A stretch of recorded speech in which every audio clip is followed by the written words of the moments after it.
Welcome to Unmasking Social, where we talk about building real friendships and meaningful connections without masking who we truly are. I'm your host, Sharon Baum, a speech and language pathologist with an expertise in social thinking and how it relates to autism and ADHD, specifically with our teens and tweens. Let's dive in. On today's episode, we hear from the amazing Dr. Stephen Shore, who has been an autistic advocate for such a long time. He takes a deep dive into what it means to be passionate about your interests from a very young age, having the family foundation to let you explore those interests. And we hear a little bit about his own watch, knowledge, experience sharing from his younger years. This is a very special episode with someone who inspired me greatly as I navigated social with my teenagers. Hello, everybody, and welcome back to Unmasking Social. Today, we have a very important person with us, Dr. Stephen Shore, who made an impact on my life because in 2012, I first met Stephen Shore, and he was the first autistic advocate that started speaking up, at least on my end, with Zosha Zaks and some others that I had heard and that had said what they really needed in school when they were younger, supports and things like that. So, Dr. Stephen Shore, welcome to the podcast. All right. Well, it's great to be here. It's an honor to be with you, and also great to hear that something I said has been helpful. And it's something I quote very often, which is if you know one person with autism, you know one person with autism.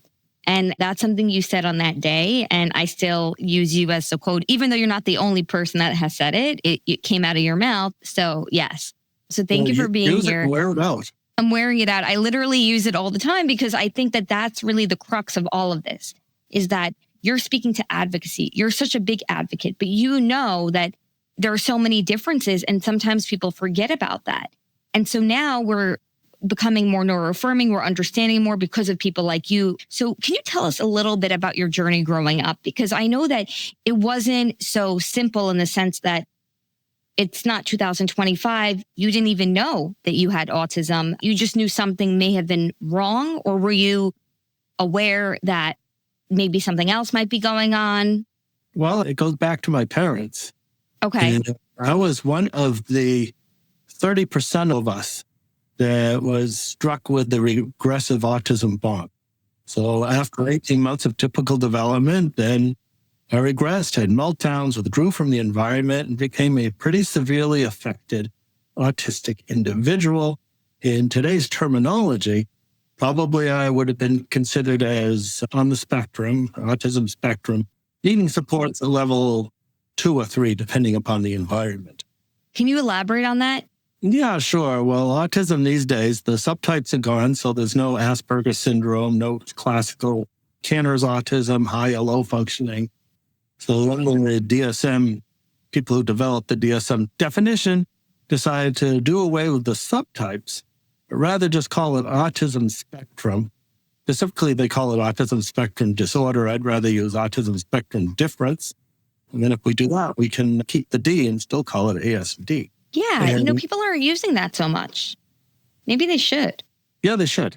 I'm sorry, I went off topic completely just because I feel like that's so relevant to what we're going to be discussing about the differences, because not like as you wearing out, if you know one person with autism, you know one person with autism, but that's not what they're referring to it as. So it can get a little confusing. But you said your parents were pivotal in this journey. Oh, so the levels. What are the levels? 1, 2, and 3. Level 1 is what used to be referred to as Asperger's syndrome. And this is the individual that still needs support. And that's what it says in the description for level 1, needs support at particular times. Mm-hmm. And that is the individual who, if they so choose, has the capacity to go to college, and with support, where increasing numbers of universities do have special programs for autistic individuals who have the cognitive ability to make it through college. And often that's not where the problem is, but it's kind of like everything else. You could think of them as the soft skills for being successful at the university level whether it's social interaction, whether it's interacting with your professor, managing your schedule, executive functioning, and so on. That's what we see at level 1. Level 2 is someone who needs more support and may need support in the areas of communication, social interaction, and various other aspects of life. And with level 3, that person is going to need extensive support. And as you read the descriptions, if you go into the DSM, Diagnostic and Statistical Manual of Mental Disorders, and I've always questioned why autism is there, because autism is not a mental disorder. Neither is dyslexia or ADHD or a number of other things, but right. Get a bunch of psychiatrists together and that's what happens. Yeah. And the important thing to keep in mind with the levels is that they are highly environmentally dependent. So you could have a person and they may be autistic or they might not be. And depending upon the environment, they're just running on their own and doing their thing. Or they may need some support or a lot of support. An example that I like to use is that if you take someone on a plane and you drop them into an unfamiliar culture, an unfamiliar language. So for many of those people, that could be a place like, it could be China, it could be Korea, it could be somewhere in the Far East, because the language is very, very different. And if you don't know how to speak it, if you don't know how to read it, you're immediately at a level 3. You need support for just about everything. Yeah. And you were going to add to that, right, in terms of your storyline. Getting back to the story, because there was so little known about autism in those days, it took my parents a whole year to find a place for diagnosis. And when they did, the doctor said, we've never seen such a sick child. Send him off to an institution. But fortunately, like my parents, like we see ever increasing numbers of parents around the world, they advocated on my behalf and they convinced the school to take me in about a year. And it was during that year that my parents implemented what we would today refer to as an intensive home-based early intervention program. And that was a program that emphasized music, movement, sensory integration, narration, imitation. Your parents were really ahead of their time, it sounds like, because most parents back in the day, again, you get this notice that this is almost like a death sentence and your kid needs to go away forever. But they were not backing down. Just like you're an advocate, they were your biggest advocate. How did they know to pull from these things that we pull from now with music and other techniques to make you more connected socially? It wasn't anything. They didn't study. They weren't psychologists, educators, or anything like that. They just did what parents had to do. That's so fascinating. Probably just desperate to reach their child. And a lot of it probably by trial and error. And then noticing when I would interact more. So, for example, and I could think of this as a breakthrough, my parents desperately tried to get me to imitate them. Imitation is a tool that everybody uses, whether formally teaching or just a friend showing somebody else. I'll show you how to do it, and now you do it. Right. And most of the time it works. Perhaps due to a difference in mirror neurons. For autistic people, especially when young, it doesn't work. So my parents flipped it around and they imitated me. And once they did that, I became aware of them in my environment. And then they were able to move me along to a point where speech began to return at age 4. One, you have to develop a connection. So you meet the person where they are. Then you develop a trusting relationship. And then you can move on. And I think that worked well for everybody else as well.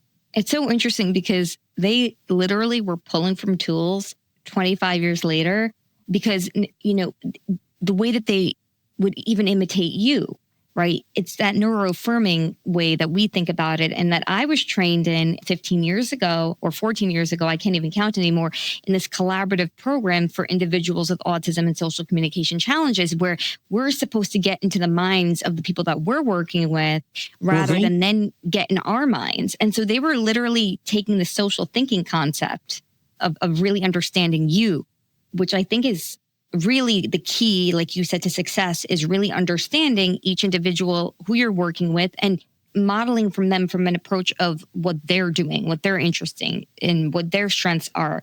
and then figuring it out from there together collaboratively. And when you're young, it's really hard. So then you're 4 years old, right? Still a toddler, and you get your speech back. And it sounds like some functional speech is developing at this time, right? Yeah, and that's the key. The speech was beginning to return after transitioning through echolalia, which is a transition point. So it's a child who is non-speaking, and I like the term non-speaking rather than nonverbal, as nonverbal suggests the person doesn't understand language. And I know so many autistic people who do understand what language is about. They're just not neurologically set up to speak. Mm-hmm. People think that they're not listening, but they are. For example, I give music lessons to autistic children. And I'd be going through the music lesson, and it appeared that the student wasn't paying attention, wasn't listening, was focusing on something else. And then when I'd come back the next week, the child's parents would tell me that her son was working on this, that, and something else that was part of the lesson. So he was listening, he was engaged, but didn't show it in a way that people expect engagement to be shown. The expectation. The norm that we've developed that we think everybody else is going to do. Right. So back to my situation, age 4, speech is beginning to return, and I entered the school that initially rejected me. And I got reevaluated. Oh? Instead of being considered as psychotic and ready for an institution, I got upgraded to neurotic. A little bit of an upgrade. And often we hear about the strengths and interests that autistic people have. It's autistic. It's widely varying skill set. Mm-hmm. The first one was watches. I was found by my parents taking apart a watch with a sharp knife. I'd pop open the back, extract the motor, remove the gears, spin them around, and put it all back together again. And the watch still worked. And there weren't any pieces left over. So my parents, upon noticing this, and again, the terminology is today's terminology, instead of looking at the closed door of what didn't work, they looked at the open doors of ability and soon provided all kinds of other devices to take apart and put together. Yeah, and people these days still call it a fixed interest, which I personally don't like. I don't know how you feel about it as an autistic advocate, but I look at it as something that can guide the person towards eventually their career. Now, I don't know if you're a watchmaker right now. Actually, I know you're not. But the fact that you were taking apart pieces and looking at them, I have students that went on to become engineers, and it all started with that. So this fixed interest, there's something about it that the term that kind of bothers me a bit, just because I think that a lot of these interests we should explore further with our students as much as possible, because these are things that are going to guide them in life. Oh, yeah, absolutely. And that's why I like to refer to them as what we would do for anybody else. If it's a non-autistic person, it's called a passion or focused interest or deep interest. And as you said, people, especially all the successful autistic people I know, have found including a way you. their focused interest into something society values. And usually that translates to some sort of employment. Yeah. And so passion, it's so interesting that I feel like sometimes we hold autistic people to this different standard or something, because double standard. Yeah. Where it's like, wait, it's a passion if somebody loves Legos, if they're not autistic, but suddenly if they love Legos and they're autistic and they're 12 and a half, it's a problem. It's so interesting, which is why I think we've come a long way. However, there's still work to be done. And I'm so curious to hear from you, because you went on this long journey and then you ended up even getting a PhD. So what was that like going through middle school, high school, college, getting a PhD? So just one thing I'd like to mention about the watches first. Sure. And then maybe we'll take it through grade school and then middle and high school. It's all part of the trajectory. So back to the watches. What do you need? What kind of motor control do you need to take apart a watch? And so fine motor. Our favorite OT, they tell you fine motor control as compared to gross motor control. So gross motor control, that's what lets you walk, carry heavy objects, sit in a chair, close a car door, things like that. The fine motor control is for taking apart watches, penmanships, zipping up a jacket, buttoning buttons, tying your shoes, making sure that the cup of coffee reaches your mouth and doesn't end up in your ear or your eye. So I had better than average fine motor control, which is part of the widely varying skill set that we see in autistic people. That the things we're good at, we're incredibly good at. Mm-hmm. But what about the areas of challenge? And relatedly, why was it that one of the worst experiences I could have in school would be to walk into a room with a paragraph on the board? Oh.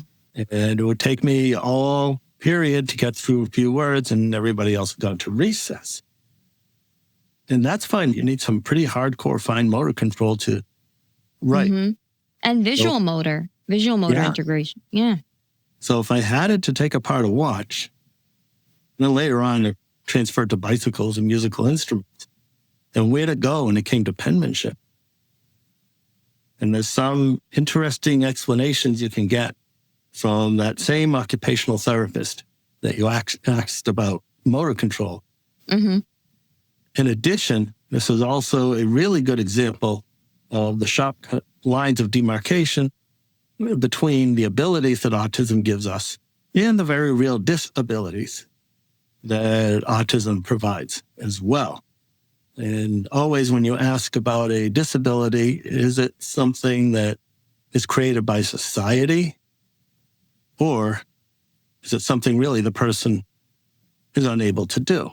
And where do the two meet? So if you don't have the neurology to write neatly or fast, could you point to pictures? Could you have someone or a machine dictate what you say? And that way get your words out just as fast or maybe even faster than somebody who can write them. Yeah. So, and also you brought up the areas of success for autistic people. And that is focusing on those interests. At that time, maybe it looked like I could have been a watchmaker or watch repairman. I'd need a lot of support and everything else related to living as an adult. But at least I could be happy fixing watches. So we move on. Joy. That's important. Yeah. Dr. Shore, I think you speak about that as well, about how it's important to get joy from the things that you're doing too, and that we should support autistic teens and tweens, just like we would support anybody else, to get joy from what they're doing. Right. So moving on, now it's grade school, regular school, kindergarten at age 6. Yeah. And I was a social and academic catastrophe. Yeah. You know what happens to people who are different in grade school? Fortunately, school systems have begun to realize that bullying is not a developmental phase that people need to go through, doing things about it.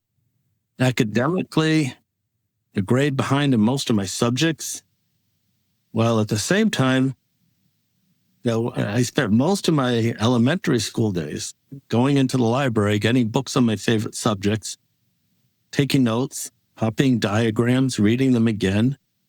And then after I was done with all the books on whatever that subject was, it might have been music, space exploration, aviation, earthquakes, electricity, dinosaurs, volcanoes. So many interests. So there's one of them. I love it. And I remember in 3rd grade, the teacher told me that I'd never learned how to do math. But somehow I figured out just enough math to teach statistics at the university level. Wow. And today, I see increasing numbers of educators noting this type of deep interest and finding a way to teach curriculum through the interest. Yeah. And the NEST program, for those who don't know, I worked in the NEST program for many years. That's how I met Dr. Shore, through the collaboration. I think it was at the Pesci Institute. I can't believe I remember this. I guess we all have interesting memories, but I still remember. And basically, it's a collaborative program where everybody works together. The speech pathologist is pretty important. I'm not trying to pat myself on the back, but because we work together with the OTs, the teachers, and everybody, so that the social curriculum is generalizing to all the different settings that the student is in, including the home setting, which is really important because outside of school is a whole nother context. And that shifting, that flexibility to go to another context is really, really hard. So parents are on board too. But you went on and you were told, you're just you're not good at math. That's it. It's done, right? And then you go and you're now teaching a math statistics course. And that reminds me of how during this time, and even now we're still struggling with it. We've come a long way, but I feel like we still have a long way to go, in my opinion, is the inclusion model, right? How do we include people and support them in different ways to accommodate their needs? It's not like somebody is bad at something necessarily, right? It's just, how are we teaching it? Are we teaching everybody the same way of how to do something? Because even as someone who I'm not autistic, but I had trouble with math also, Dr. Shore, and I'm not teaching. I will never teach a statistics course because it's still not in my wheelbarrow. I'm just not one of those math people. But I was told also by some teachers like, oh, well, you're just not really good at it. And I found that there were certain people that were accommodating my math needs. I am more of a visual learner. I don't do well with the verbal as much. So accommodations, that wasn't being provided for you at all, it sounds like. Right. Yeah, they didn't know the word. They didn't know much about autism. And I think what this all translates to is that teachers didn't know how to reach me. Do you think any teachers were attempting to connect with you, or they just felt like he's different? I think it was just, he's different. And Lord just left me to my own devices, and was probably for better. They didn't bother you? No, it didn't bother me. Right. Still happens. Yeah, not to bother. And sometimes I'd wonder if there was more to school than reading my favorite books, like doing math in groups or something like that. Which now is so important. It's part of all the curriculum in terms of group work, because people are recognizing that social is important for everyone, which is why I love this work so much, because anything that is applicable to the autistic population can be applied to the neurotypical population to develop their social, emotional, and their social development skills. And so much of it to, from this neuroaffirming lens.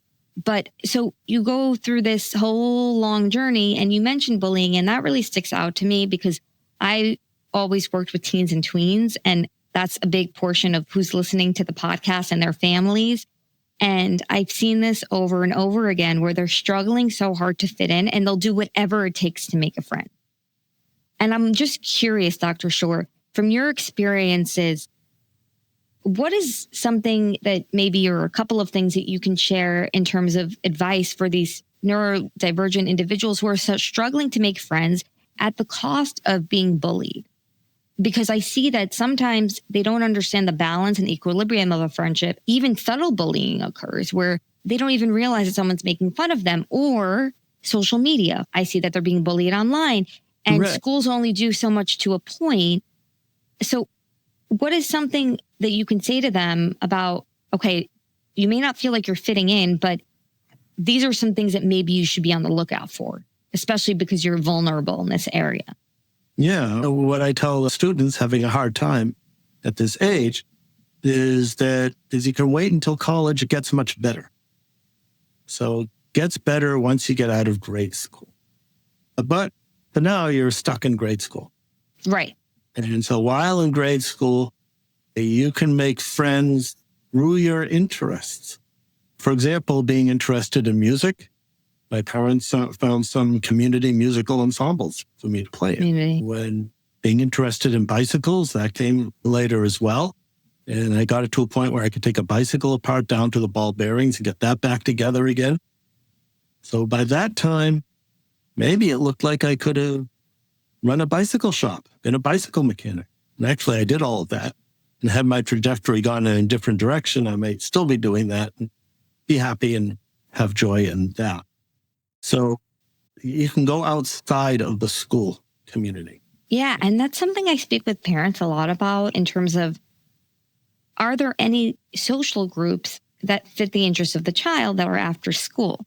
And of course, people are busy. Sometimes they don't have time, but it's so important because if they're not getting it in school for whatever reason, even though schools should be held to a higher standard in terms of teaching this neuroaffirming way of merging together. And I think they're getting there, but like then at least after school. And so like, even if it's a swimming, I had a student that loved swimming and got social there and connected with people based on swimming, or even someone with acrobatics. And there was someone that did like a bunch of engineering programs, just so many that were so talented. This brings me back to the brilliant mind phenomenon, where we're shying away from fully accepting brilliant minds. I've had so many people on this podcast already that have complained to me about the interview process and the employment process.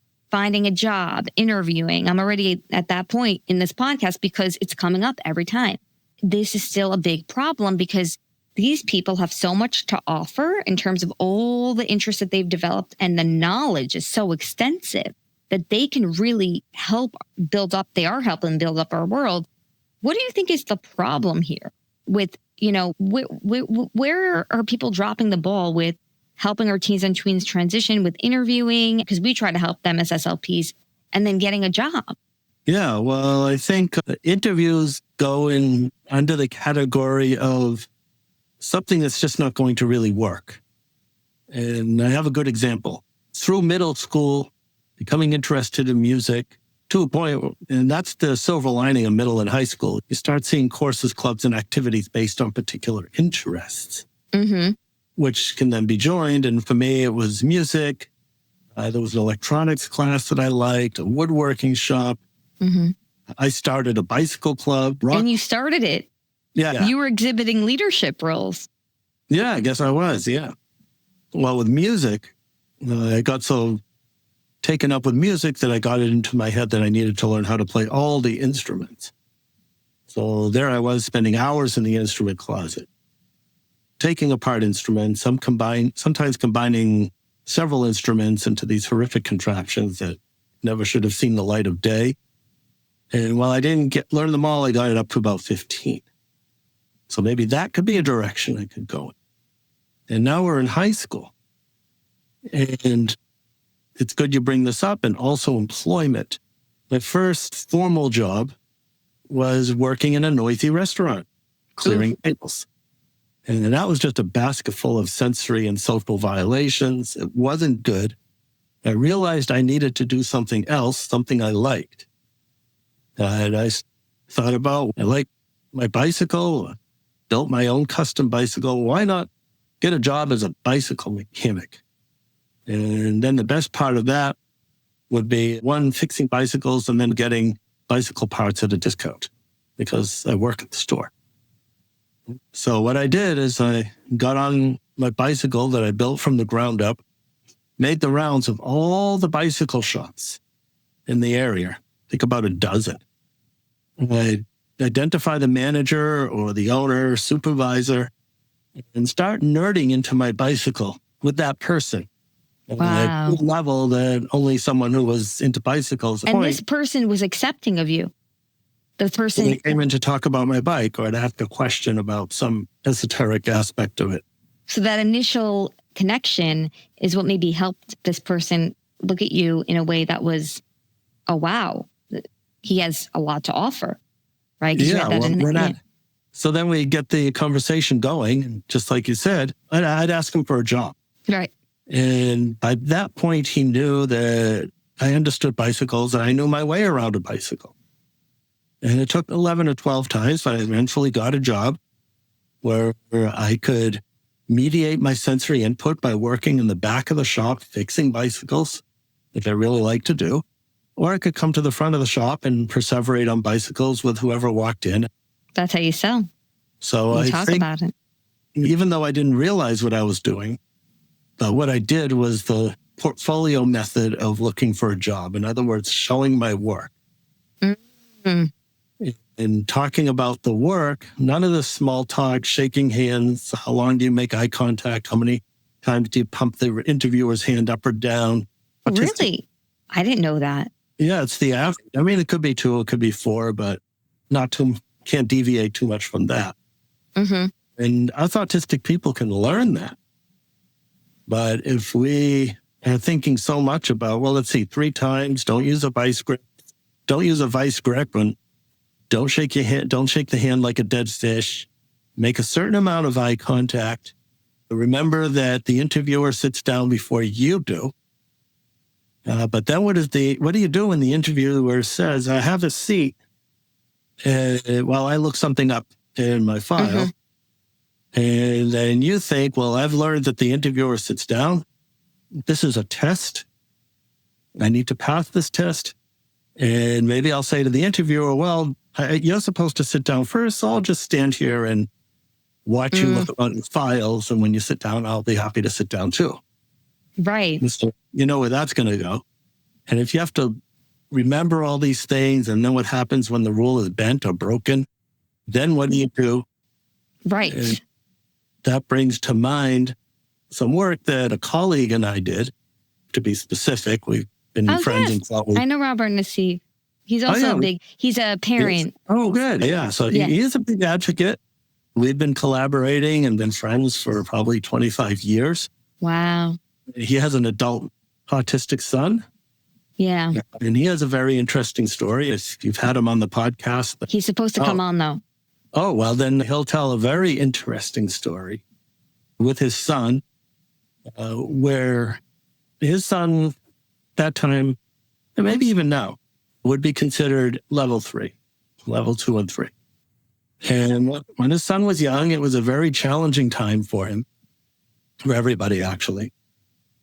And it got to a point where Dad, Robert, had to decide, either I stay up all night making sure my kid doesn't bolt into the street, no matter how many locks and whatever preventative devices he installed in his home, and be non-functional during the day, or maybe I can find somebody else who can take better care of my son.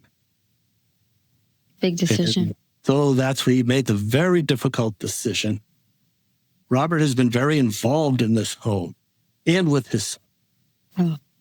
So we look at today and we transition from a dad who thought he'd never smile again in his life and wanting a relationship with his son that he couldn't quite figure out, to where now, and I've gone with him on these things, we drive out to where his son lives, and the three of us get in the car, we go out for a walk. His son loves to walk, and they have a good relationship. And it's very much like any dad with a late 30s, 40-year-old son. You come and visit, you do things, you go to a restaurant, get something to eat, and the son goes to his home and dad goes to his home. Right. So that's a preview you'll get with Robert Nassif. So for everyone listening, Dr. Shore gave us a preview of what we're going to be getting with Dr. Nassif. Also someone who's a huge, huge advocate. And I know you work alongside him, but he's been also so instrumental in getting the word out on what these individuals need, truly need. Back to the back to employment, to Robert Nassif, and this is where this comes from, is that we were asked by SAP, big software company. I'm even familiar with it, and I'm not good with technology. They create operating systems for businesses. And they were one of the first organizations to recognize the abilities of autistic people and recognize that there's many autistic people who can engage at computerized geekery at levels that nobody else can. Geekery level. Is that the term, geekery level? It is now. So geekery level means how geeky you are, or what? Well, how geeky you are. Okay. Right. To share it. To share. Okay. We'll give him that. Yeah. So they asked us if we would create an educational program. They called it a training program, but I prefer to call it educational. Mm-hmm. Because between SAP, the Arc of Philadelphia, and Voc Rehab, and a whole bunch of 6 or 7 organizations had located 24 young autistic adults who are interested in IT. So they've got that part down. Mm-hmm. What about everything else? So they can do the job, they have the intellectual capacity, but what about the soft skills? And that's what we called it, soft skills for employment. And so we created a 40-hour training program, 9 to 5, mimic a workday. Mm-hmm. And we had some intensive training with 24 autistic young adults. SAP was expecting to hire about half of them, so a dozen. Okay. They ended up hiring every single one. And many years later, I haven't talked to them in a while, but whenever it was past our working together, all of them except one person was still working there. And that one had moved across the country. So that's a good reason. Okay, so this program that you had collaborated on, right, with Dr. Nassif, right? That's right. really trained individuals in employment because we don't get this training. This is the thing with transitions and employment is as much as we wanted in our schools to even transition to, let's say, if work is the next step after high school or college is the next step, there's no training in it. So what you did, it sounds like to me, is that you basically created a program where students were able to learn what it means when you are employed and maybe even help them with certain things. Were they able to get accommodations? Well, the training also involved, the curriculum also involved training supervisors and others in the workplace. So important thing. Yeah, both sides. Yeah. And so this tech company was all game for it, it sounds like. You know, they didn't say no, accepted this with open arms. And I have a feeling that they probably knew that these brilliant minds have a lot to offer to the software industry. Oh, they did. The win-win. They hired these people for the right reason. The wrong reason would be, well, we have this poor autistic person. They'll never really find a job, but we can make something up that we don't really need, but we'll call it a job. And that's the charity model. Yeah, but it was that's a bottom line decision, which is what businesses do. Right. But we need more programs like these. Yeah. Right. I think, and so if I'm hearing correctly, there are two lessons, and one which has not been mentioned yet here about interviewing, which is interviewing isn't going to work. We haven't gotten there yet. It's not going to work. Interviewing isn't going to work, which is interesting because other people have spoken to this and said, well, maybe they can interview in more neuroaffirming ways and help them with the interview process. But it seems like showcasing, like what you did at the bike place, showcasing your skills is going to get you the job, or joining a program will help you get the job. All about, not to do black and white thinking, right? We're all about the shades of gray, but interviewing is such a black and white thinking process. And after so many years of training autistic individuals to not think like that, now suddenly they have to jump back into like following all the rules. And then at some point, there's going to be no flexibility and the interview is going to just not work. Yeah, they just don't work unless you do what SAP did. So how would SAP know if these individuals were suitable? You've got to meet the person. You've got to see what they can do. Because during that whole 40-hour training, we didn't talk anything about IT because they knew much more about IT than we could ever hope to. Yes. So what SAP did was brought in all of the candidates and gave them a Lego robot to assemble. Ooh. And then the would-be supervisors would observe candidates as they assembled their robots. And how well did they do? How well did they follow directions? What did the person who finished first or second do while everybody else was working on their robots? If that person helped one of their friends, future colleagues, then that would be a good prognostic sign. And after the robots were assembled, they talked about the job at that point. Okay. That's an interview. Yeah, that is how we interview. Right. That's because we're looking interview. Because you're looking at what the person can do for you and your company, which is assembling, right? Based on their actual abilities. And then you're also looking at their social connections, ability to collaborate, right? Because they were able to collaborate with each other. And then natural interaction during a pizza hang. So they touched on all the important parts in a way where an actual autistic individual can showcase their abilities. Right. View does not do that. Yeah. It doesn't do that. Yes. Then noted the Department of Education in Philadelphia got interested in it.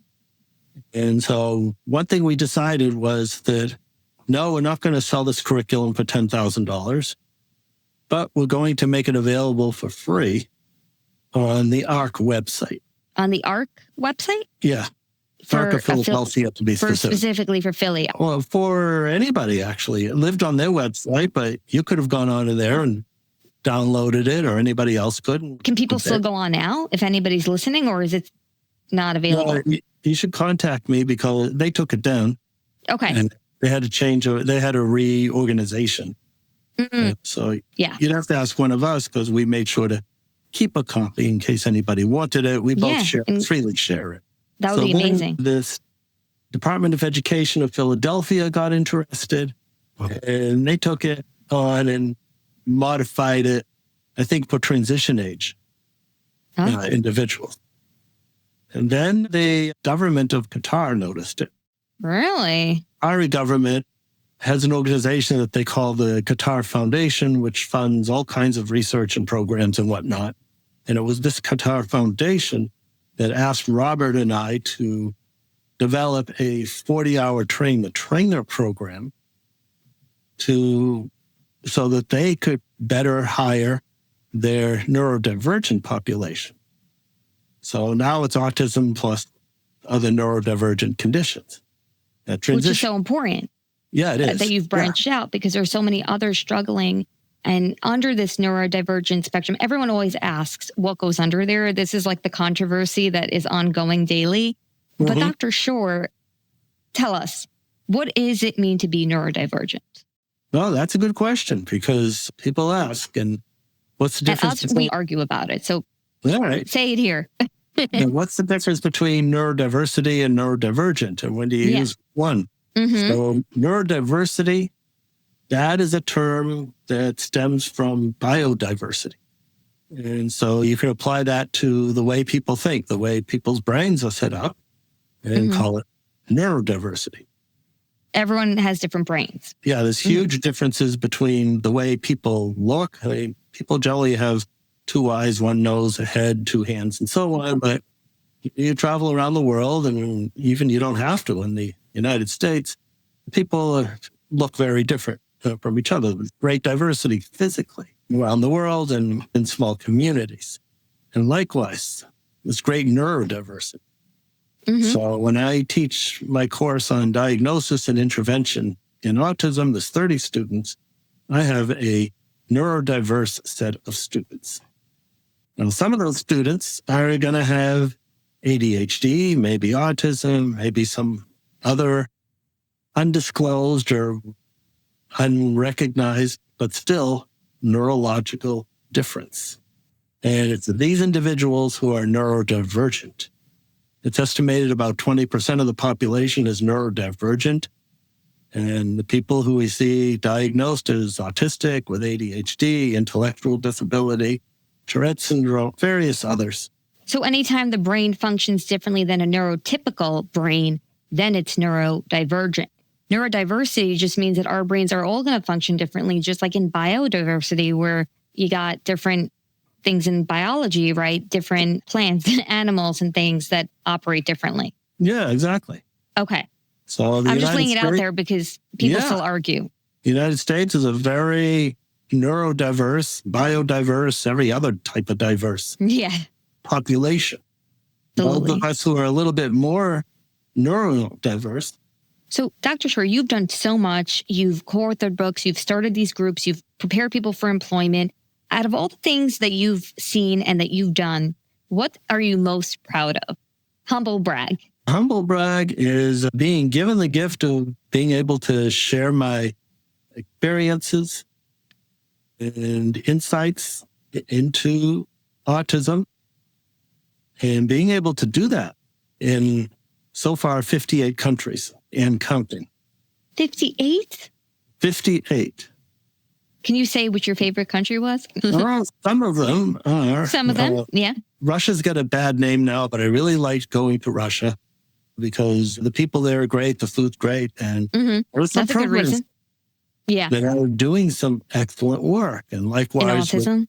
In autism, yeah. See, we don't know these things. Here in the U.S., I find that sorry to interrupt you and forgive me, but it's just so fascinating because in the U.S., I feel like a lot of times, and I'm generalizing, but we don't even think about what's being done in other countries. Like when you mentioned Qatar, a lot of people would not have known that. Now you're mentioning Russia doing substantial autism research.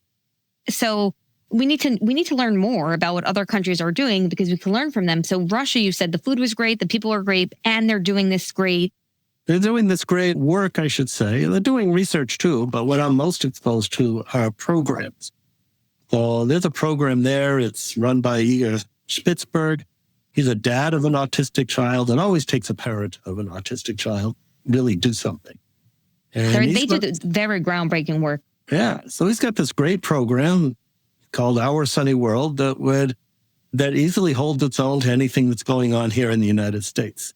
You could go to India to Action for Autism that also has a huge program. And so it's doing research, and they'll hold their own with anybody else.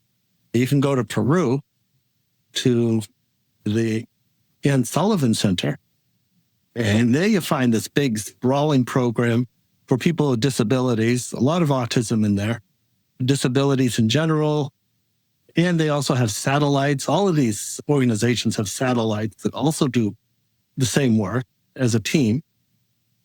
And wherever I go, I always find pockets of near best practice or best practice wherever I go. And there's always something to learn from these other countries on how they conceive of and support autistic individuals. I'm most proud of being able to be involved in seeing all of this and doing workshops and being a part of it all. On such a global level, too.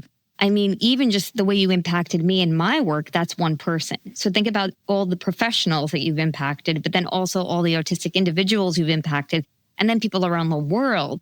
One of the big things of my podcast is unmasking social, right? Because that mask is put on and people don't want to really expose themselves, either out themselves or just even show that they have any signs, and they want to act like a neurotypical teen and tween, especially at that age. Is there any advice you would give to a family or a teen and tween struggling with unmasking? Because again, it's their choice whether or not they want to unmask and when they want to unmask, right? We want to give them that agency. But if they feel like they want to unmask, but they're kind of scared to do it, do they have to wait until college? Because you said college is when it gets easier, or how can they show up as themselves more? Find people who are more like yourself, who are more accepting. But that's important. Right. And what you also said was very, very important, is that the best we can do is vital to do, actually, is to educate autistic and other people who are masking. Number one, what masking is, recognize when they're doing it, and then giving them the agency to mask or not. And so that they can choose, I'd rather not go to this event because the mask meter is going to be up to about 80%, and that's just too exhausting, so I'm not going to do it. And maybe I'll go to this other event where the masking level meter is maybe at 15%. Okay, that's not so bad. Everybody masks, autistic and otherwise. Have to do it more than others. So, and it's an energy drain. Making considered decision as to whether to mask and also for how long. So if the person has to go to a high masking event like an office party, maybe they could decide to show up early and leave early and minimize the amount of masking that they have to do. Yeah. And I think that's so important, because I think a lot of people feel like, okay, take off your mask. You don't need to mask anymore, right? But the reality is, and you know from firsthand experience, sometimes it's a little high, and maybe you don't have to. Just like someone who's neurotypical is tired and, you know, they had made plans to go somewhere, but now they're too exhausted to go. They're allowed to do that, right? Yeah. And they're masking sometimes because they're feeling a lot of anxiety about the event, and it's just too high for them to handle. We accept that. But for some reason, it's like all or nothing. Either you mask or you unmask, but you should still feel free to show up as yourself, right? Right. That's why I like to think of a mask meter that ranges from 0 when you're by yourself, or maybe with a spouse or someone who knows you really well and you trust them. So the meter is pretty close to 0, to where it can approach 100% in other situations. Dr. Shore, you shared so many things today with the audience, and I would love to have you back again at some point, because glad to do it. But I think that just the concepts from interviewing to what really works for employment to how the teens and tweens can show up, but like not have to be forced to do things that they don't want to do. And from your own lived experience, I feel like this can help so many people listening. And I just feel honored that you have given me the time to even share all these experiences, because so many people listening are struggling and are trying to figure it out, and families trying to figure it out, and even professionals trying to figure it out together. But I think all of this is going to be so helpful. But I do have a final question for you. All right. Where can everybody find Dr. Stephen Shore? You can usually find me in either a 747 or a Airbus or 380, traveling one country to the next. But you can find me at Adelphi University. Email address is sshore@Adelphi University. If you don't quite remember, and you're on LinkedIn too. And my website, it froze up for a bit, but I might as well give my website while we're here. Yes. The website is drstephenshore.com. And finally, if you forget all of that, but you still remember who I am and you remember my name, then you can just put Stephen Shore Autism into a Google search engine and you'll find it that way too. That's the quickest way now, right? With AI and everything. Yeah. Thank you so much again, Dr. Shore. I actually would love to have you back on the pod at some point because there's so much more to unravel. Thank you so much. Have a great afternoon. Thanks.